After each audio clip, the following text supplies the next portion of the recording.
Hello my friends, I hope you are doing super well. Welcome to part 1 on how to create that successful course.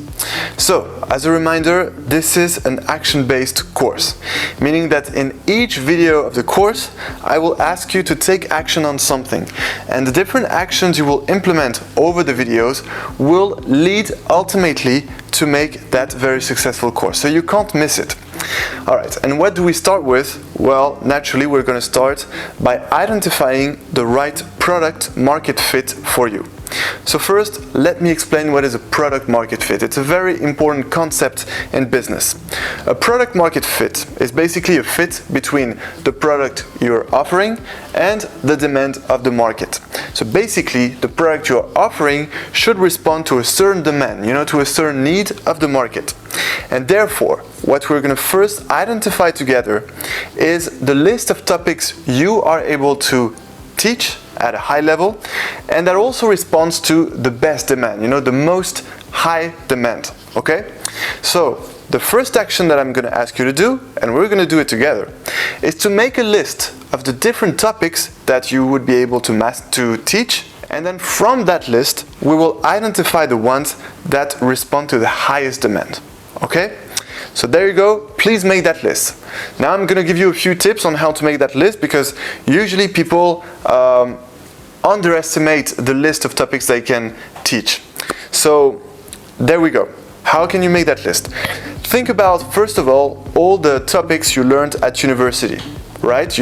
Whether you did a university in engineering or art or finance, make that list of topics that you really mastered well at university and that you liked, because it's still somewhere in your brain, If you go back to the knowledge, you will easily capture it back.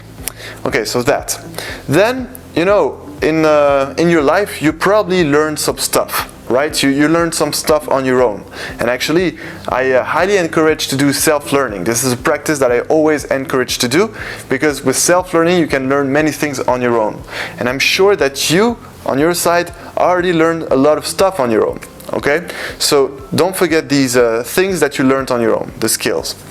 And then finally, there is a third way to know some knowledge. It's basically the softwares. I'm sure you know some softwares or some tools to use, which can be some computer softwares or some other kind of tools, like for example cameras. If you have some experience in photography, there is high demand for photography training. So that would be something you could teach. What else could it be? It could be video editing. It could be music. If you play an instrument, don't forget that as well. And of course, it is the best when you can also combine the knowledge that you have for the skill and the passion you have for it. Because we will see later that in order to transfer the knowledge, well, the best way is to convey also some high energy and passion.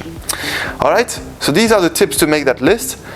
There you go, that's the action of this video. Please make that list, and I will see you in the next video to identify the ones that have the highest demand, and therefore after this we'll be able to identify the right product market fit, which will be the topic of the course you will teach.